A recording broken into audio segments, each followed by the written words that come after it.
If everyone you've ever done business with is not being touched by you every month, your business is going to fail. Yeah. Sadly, many of them have gone so long without touching. It would be terribly awkward now to reach out to their database. But your success is your database, plain and simple. And there is nobody coming on a white horse to save you. You're going to have to put your big girl pants on, the big boy pants on, and do this yourself. And if you're not willing to do that every day, then you might want to consider going to get the JOB somewhere else. Okay, good afternoon. This is Brian Stevens with Realtors of Faith. I am super excited to have my new friend, Phillip Cantrell, with us this morning. And just getting to know Phillip a little bit, man, I can already tell this is going to be an amazing time together. He's got a lot of wisdom, and there's just a lot to unpack here. So I hope you enjoy this. Phillip, welcome to the podcast. Thank you, Brian. I am so glad to be here. I know you're in Florida and I'm in Tennessee, but it's rainy here, so I hope you got some sunshine there. Yeah, it's pretty nice out here right now. We're starting to break into the 70s, which is kind of nice for us. So Yeah. we're not used to that. Yeah, yeah. It can get sultry Yes, in Florida in the summertime. Yeah. Let me just kind of give them a little brief. So Phillip has written a book, and it's called Failing My Way to Success. And it's amazing. You should see just the nuggets in here. And so a little bit of what we want to unpack is the book. We want to talk about our faith in Christ. We want to talk about real estate. We want to talk about entrepreneurship and just touch on a few things. But just to give you an idea of Phillip's background, there's a lot here, but a brief summary is he is an executive vice president of strategy for United Real Estate. Got over 25,000 agents. Annual revenue approaching $35 billion, and United is ranked as the #1 fastest growing residential brokerage in the country by Real Trends. So that sounds really fun and a lot of work and a lot of production. So, but let's just go right to the book if that's okay. Let's just kind of dive in. Sure. And with respect to your journey in business, I know you talk about the 4-4-2 win-loss-tie record. And so, I thought about this. I'm a big sports fan, right? And as of the recording of this video, my Buccaneers are 4-1, season ticket holder. So A lot better than the Titans, I'll tell you that. I know, but you got a good quarterback. You got some good stuff coming on, right? Yeah. But honestly, if you think about it, Phillip, if our sports teams were 4-4-2, we may not think it's a very good season, right? Yeah. Eh. So kind of how does that, when you think about some of your business journey, how does that kind of reflect? How do you kind of view that? Yeah. So the title of the book is, as you said, Failing My Way to Success, but the subtitle is kind of the key here.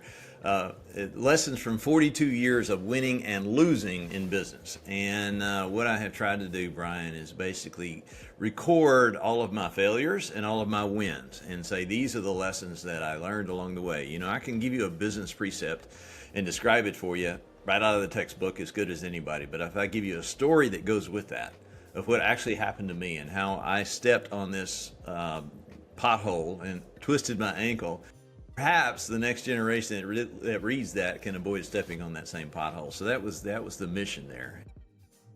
The 10 businesses I actually have. I sat down one day and I figured this out back in 2018. I just was jotting one day. I'm a big journaler. I like to write down things, and that's something I stress to everybody. When you have an idea, write it down. Write it down, because if you don't write it down, it's gone. I don't care how smart you think you are, it will be gone unless you've written it down. That's good.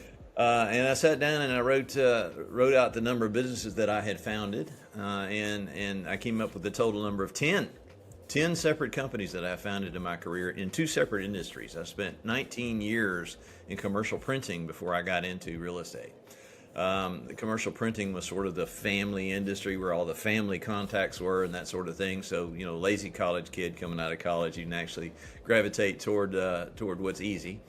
So I did that, and then that was the first one. My dad and I started a printing company together. But in those 2 industries, 10 separate companies, and my success rate, I just listed them all out, and I put a W, an L, and a T beside each one, and that's where I came up with the 4-4-2. So 4 wins, 4 losses, and 2 ties, which in business really is kind of like kissing your sister, right? It's kind of like, it's a loss. So just call it what it is. I'm trying to be polite, soften the blow.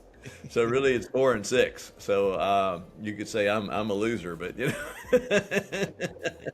But my wins have been pretty good. The company that you mentioned United Real Estate, but actually I'm the founder of Benchmark Realty in Middle Tennessee.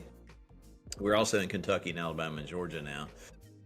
That is a company that I started with me and a desk in the front bedroom of our house in 2006, and we built it up. And today we have right at 2,000 affiliates across the area I mentioned, and we will do about $5 billion worth of real estate. So the Lord's been really good to us on that one, growing the company. It's continued to grow. Actually sold the company to merged it with United Real Estate in 2020. So the title that you mentioned earlier is purely gratuitous.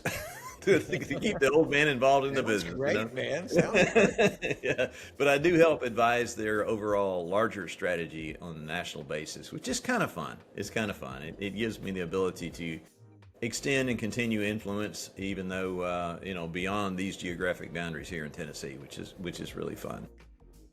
That's kind of the story. The losses have been some have been bloodier than others.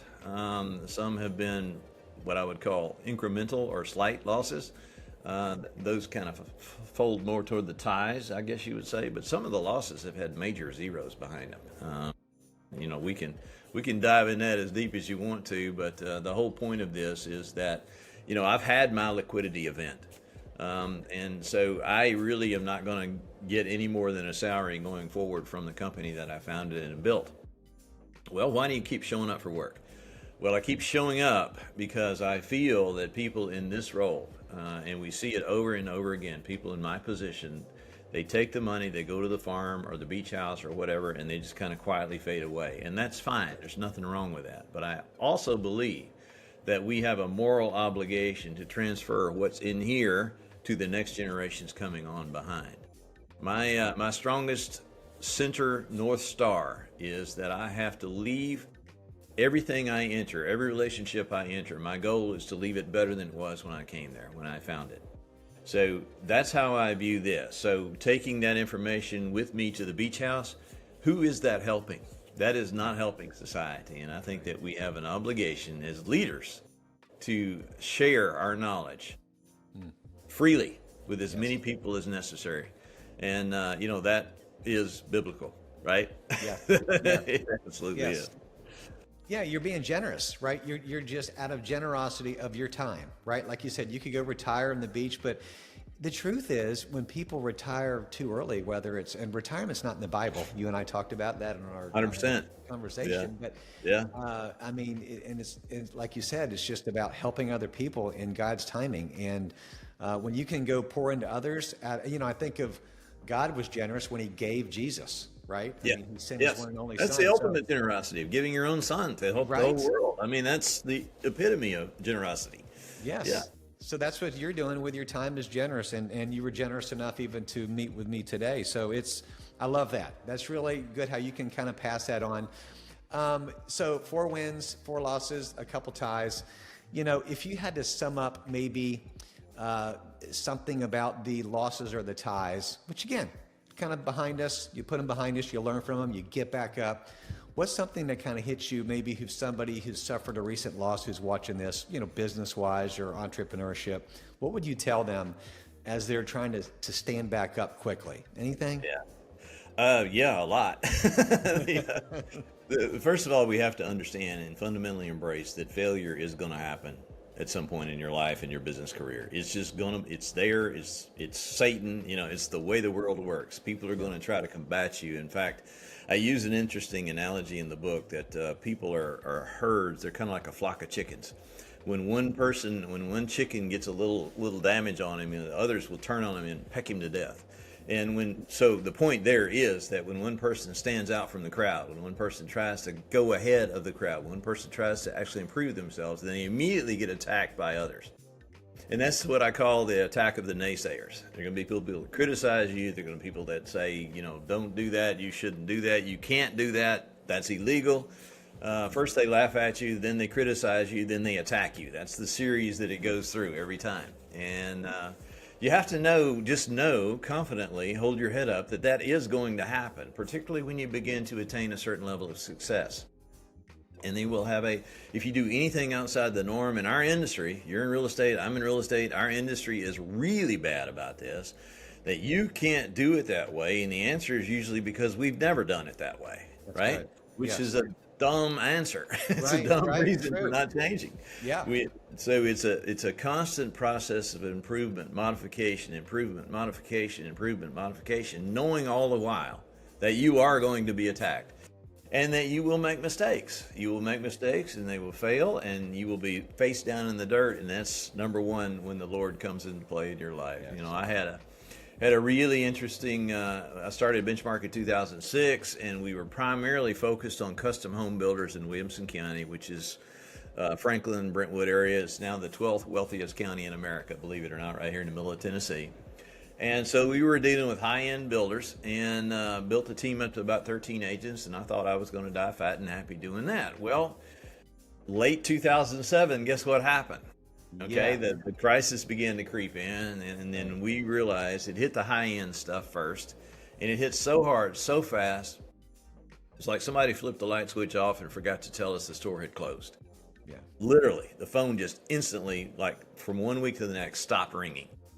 So what are you going to do? Simultaneous with that, my largest builder came to me and said, my houses are not selling, and I believe it's Benchmark's fault, so I'm going to go start my own real estate firm. And he's like, well, that stinks, but that's a business decision. What I didn't know at the time is that he'd already enticed 7 of my 13 agents to go with him to start this new firm before he came and talked to me. So kicked to the curb and then stomped in the guts. That's when you get close to God. That right there is when you get close to the Lord. And if you don't do that as a first response, then you will never have the long-term recovery that you seek, that you desire so deeply. So you get on your knees and you fundamentally see what the Lord wants you to do, or try to listen to what the Lord wants you to do. And there's a lot of pain and a lot of noise going on at the same time. So sometimes it's hard to hear that small, still voice in the night. Yes.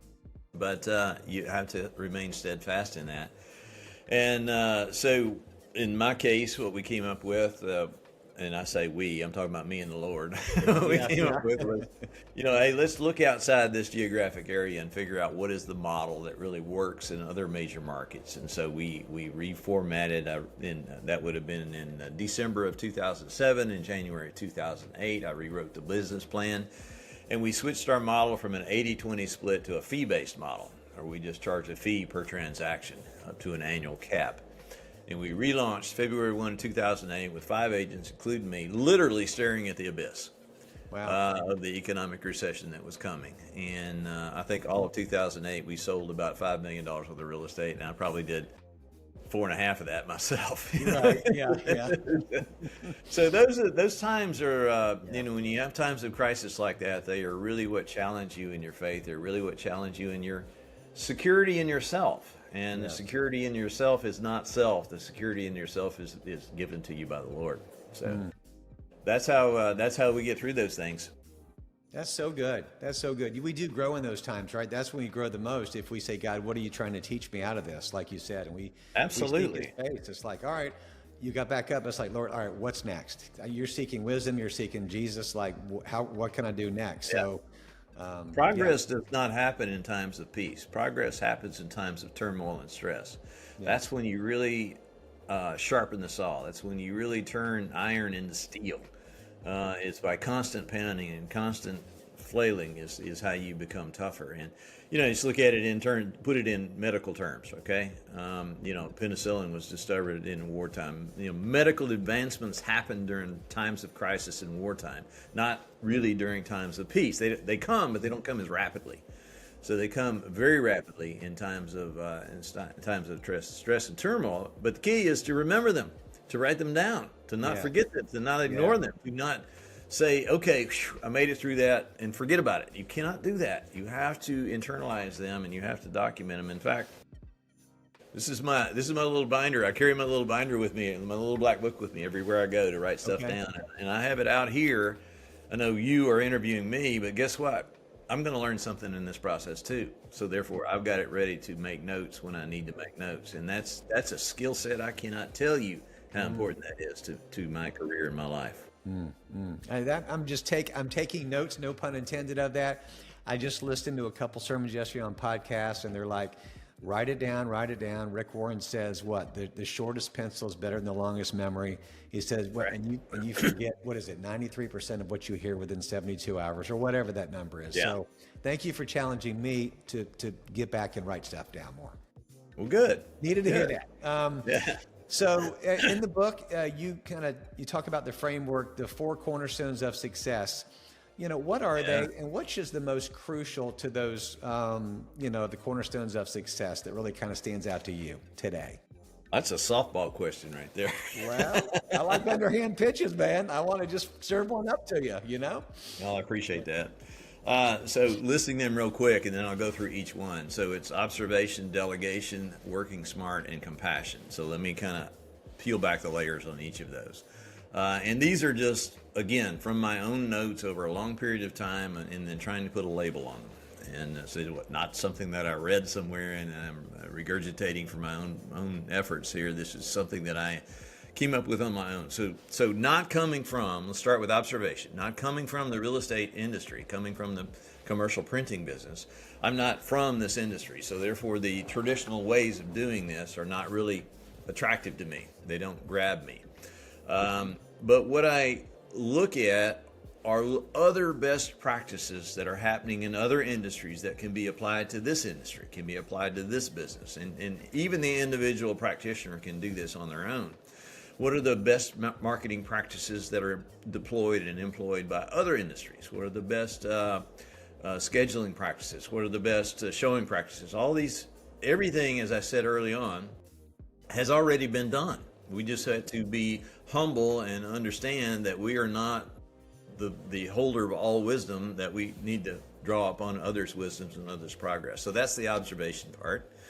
The delegation part is understanding that I can't do everything myself. Type A entrepreneur, off the chart, high D. Yep. I just the natural tendency is to I can do it myself quicker than I can explain it to somebody else, and understanding that is a fallacy that will never allow you to grow if you try to manage it that way. It's micromanagement, whatever label you want to hang on it. Yeah. The understanding that you must learn the skill set of delegation and then hold those people accountable that you have given those tasks to. Okay, that is key. Working smart is kind of going back to what we've already been talking about. It's writing it down. It's documenting the process. If you find a best practice for putting a listing in, find a best practice for presenting a listing presentation or doing a closing or taking the friction out of the transaction, whatever that is, document that. Document that process. We have a very strong back office compliance system here at Benchmark, and we developed that collectively. But it's a collective effort, and it's been documented all the way through, going through a constant refinement all the way through it, but we always document it. So that's the working smart part. Okay. And the big one, the most important one, is the compassion. And we've talked about this in our precursor to this interview. Is understanding that you can get everything you want if you help enough other people get what they want. So focus on the service to others. Hear me clearly, people, when you hear me say this. Yes. Focus on the service to others. If you begin to focus on the profit only or profit first, you've already lost. You have already lost. And as we said earlier, the money is a scoreboard of your service to others. It is the measure of your service to others. If you have a big number on the scoreboard, you're maximizing your service. If you have a low number on the scoreboard, you're focused on the money. And I love you have that. already lost. So good. That's so Those good. are the 4 cornerstones. But obviously the compassion is the most important one. That service to others is absolutely crucial and fundamental. It took me a long time to figure that out. I love that. I mean, honestly, observation, delegation, working smart, compassion. I love the compassion part because I wouldn't have thought that would be in the 4. That's very. You don't hear compassion a lot today in our society. You don't hear that. Well, you don't. And there's a side point to my take on it, and that is the people that work for you, the people that work with you, of understanding who they are as people. So many times, particularly in my role of a company that we have 2,000 agents, we have about 35, 36, maybe 40. I don't even know how many full-time employees we have now. It's terrible, isn't it? Yeah, that's okay. Hey, you're growing. That's good. Understanding who they are, what their needs are, and being considerate as a leader. Now, as a leader, you have to have policies that drive the business. I get it, but you also need to, when you develop those policies, you need to humanize them. You need to say, how is this going to impact others? And that's the other part of the compassion too. Yeah, that's awesome. Okay, that's fantastic. Love that. So again, we talk about Benchmark Realty, and Phillip, I mentioned this to you when we first started talking. I was in Nashville about a month ago, sharing my testimony at a buddy of mine's church, and his wife is a realtor. And I mentioned her name, Kara, and you had heard of Kara, but Kara said to me, because I said, how's your career going, Kara? She said, great. She goes, I work for Benchmark Realty. I said, oh, okay, excellent. I haven't really heard. She goes, Brian, it's a great Christian company. They talk about the Lord. They do devotions. We have this huge meetings and we do devotions. And I'm like, man, that is amazing. And then she tells me that. And then 2 weeks later, the Lord hooks us up to talk. And I just thought, man, the name and your reputation, the Lord and the company are preceding, right? And so, and I take that as a high treasure and a great honor that somebody recognizes that. I mean, we have our mission and value statements on all the walls of every conference room in the entire organization. We have about 12 offices now, and every office has multiple conference rooms, and the placard is up there of these are our mission and value statements. Number 3 is we will be guided by Christian principles, and it's right there on our conference room wall. If that doesn't work for you, no harm, no foul. Love to know you. Love to talk to you about it. If you want to talk about it, we're not going to ram it down your throats. But right. This is who we are, and on this, we will not give 1 inch. Amen. Everybody knows that, and it's not just me.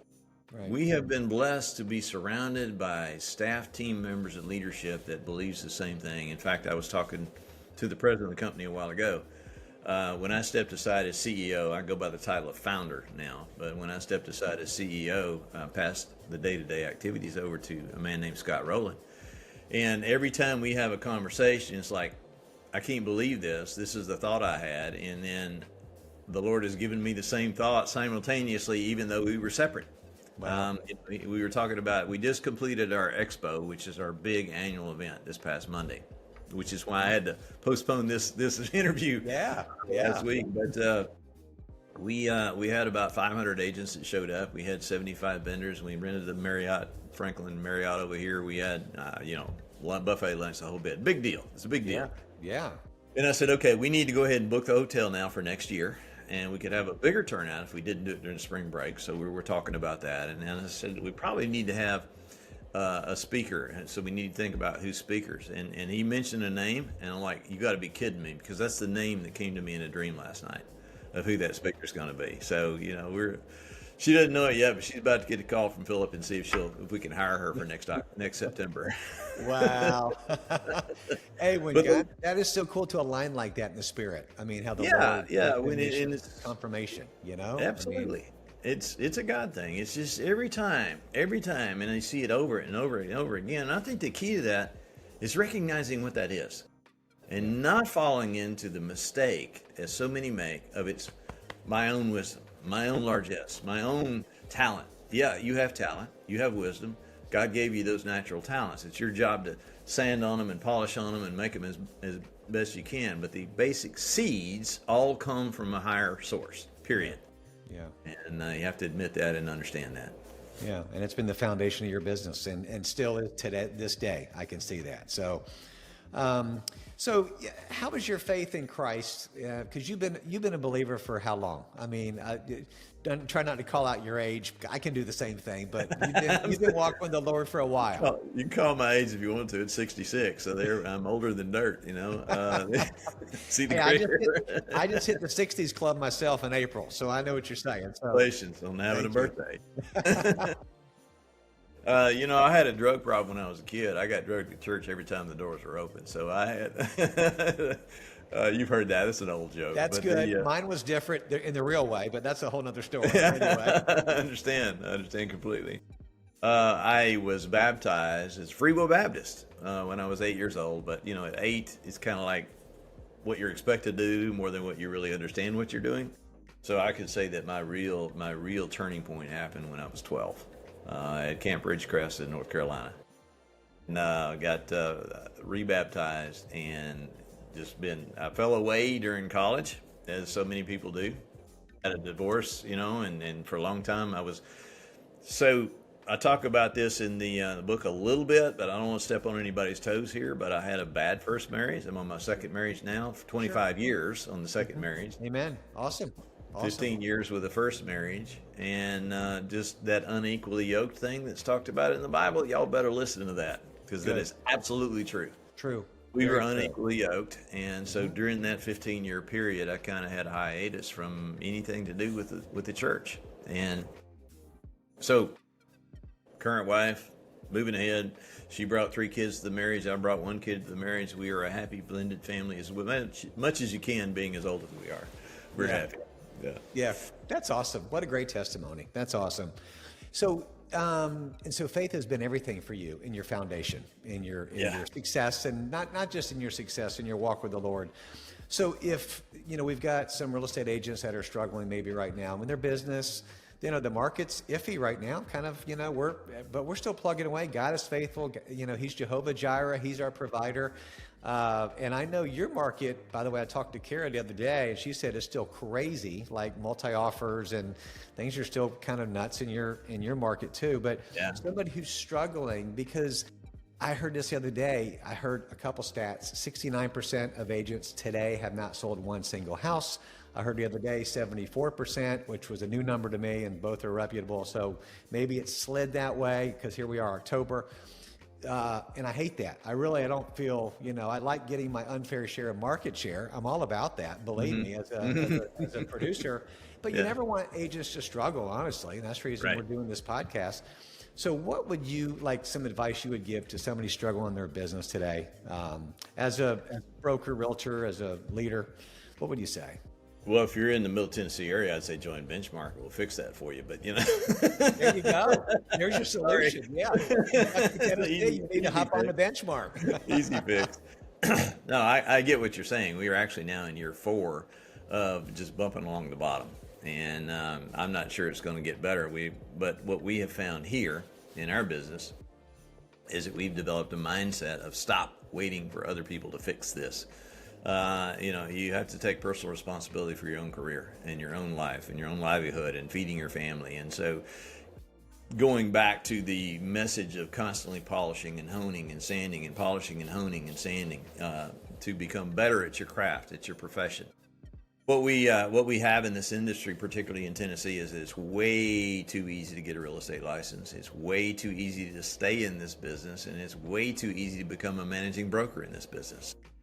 I think that's a self-inflicted kind of shooting yourself in the foot concept that I could lay that at lots of different reasons, but not the least of which the associations, because of the dues revenue.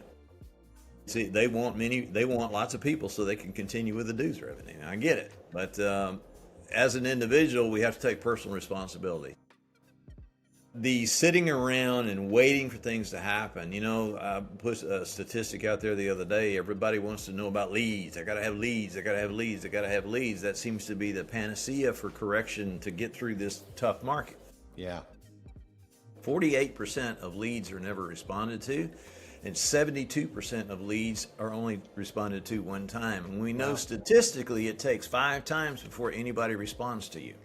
Good. So what happens? That means 72% of potential leads. I mean, otherwise, Zillow is selling, they sold 184 million leads last year to agents desiring leads, yet we only sold 4 million homes. You tell me what's wrong with that scenario.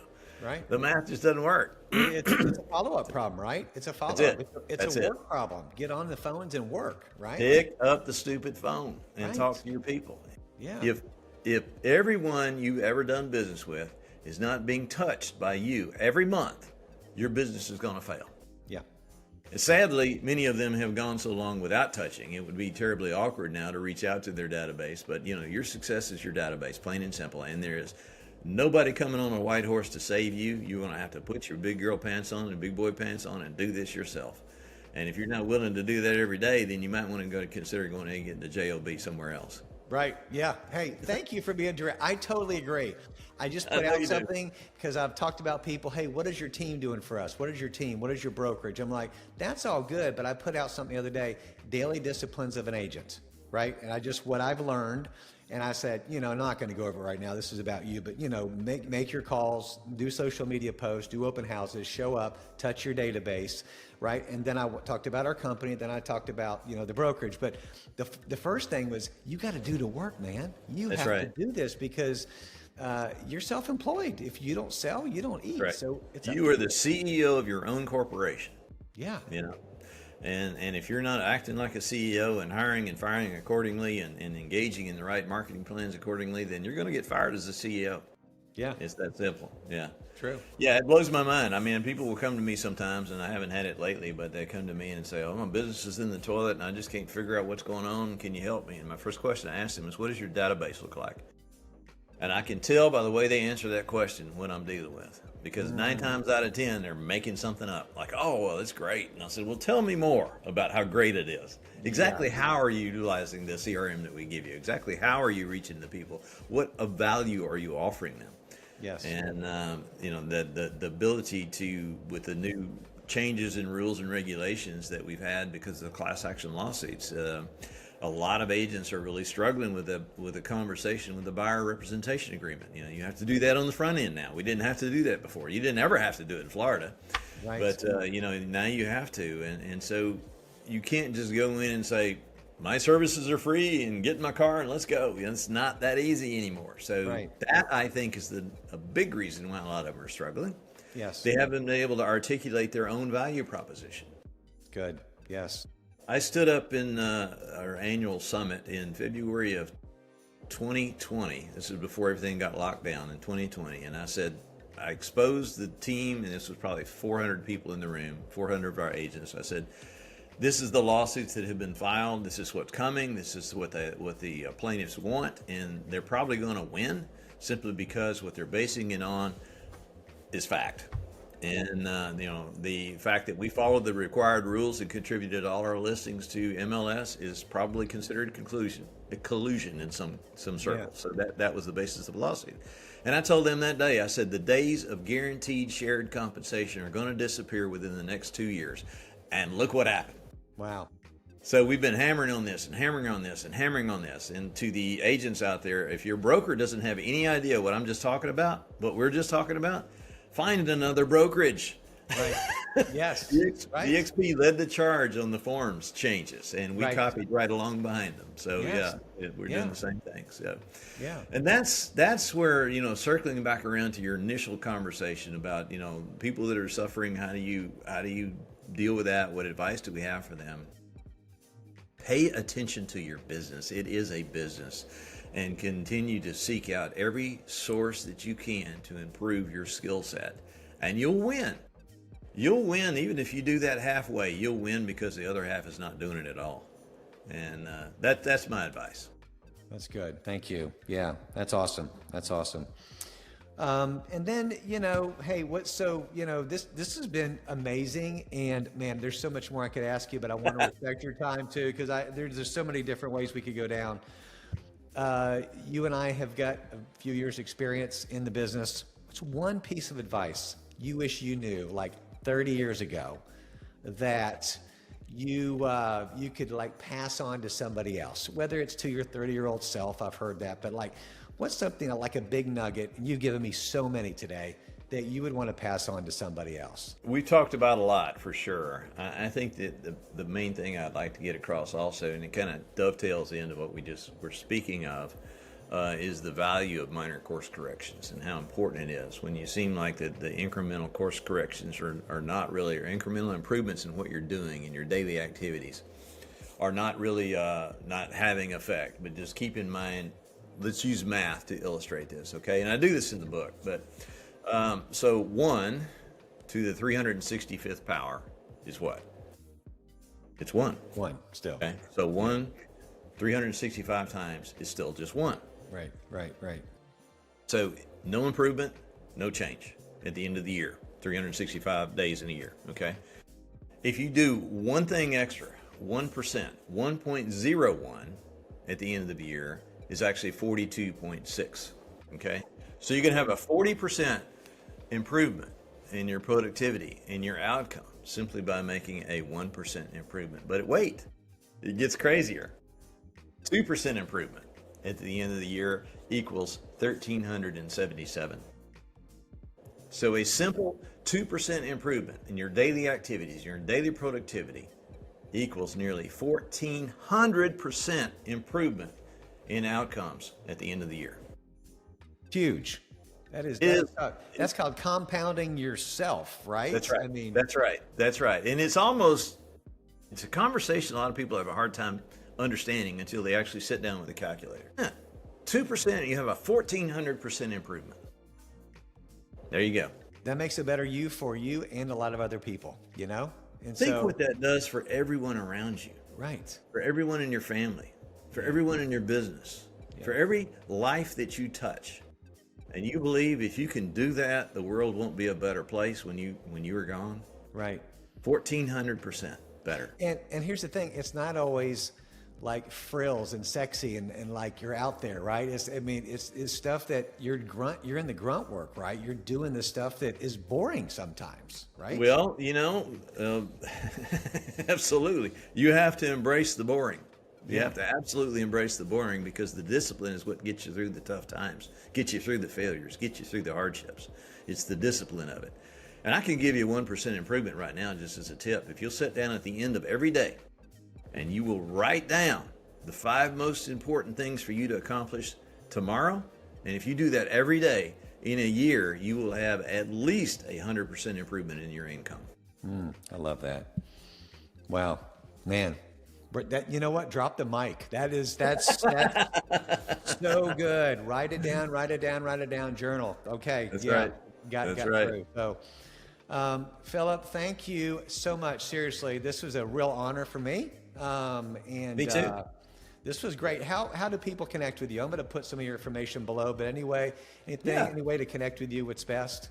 So, phillipcantrell.com, Phillip with 2 L's. That's my website, and that has the book link information on there as well as a little bio on me. Go get the book, you guys. Go get the book. You go. And my email is creatively named Phillip at phillipcantrell.com. So it doesn't get much easier than that. I'm happy to help anybody that I can along the way. Just reach out to me. Thank you for your time today, brother. I really appreciate it. Thanks for all these nuggets, and been a pleasure. We will stay connected. God bless you. Absolutely. Same to you, Brian. Thank you. Take care. Thank you.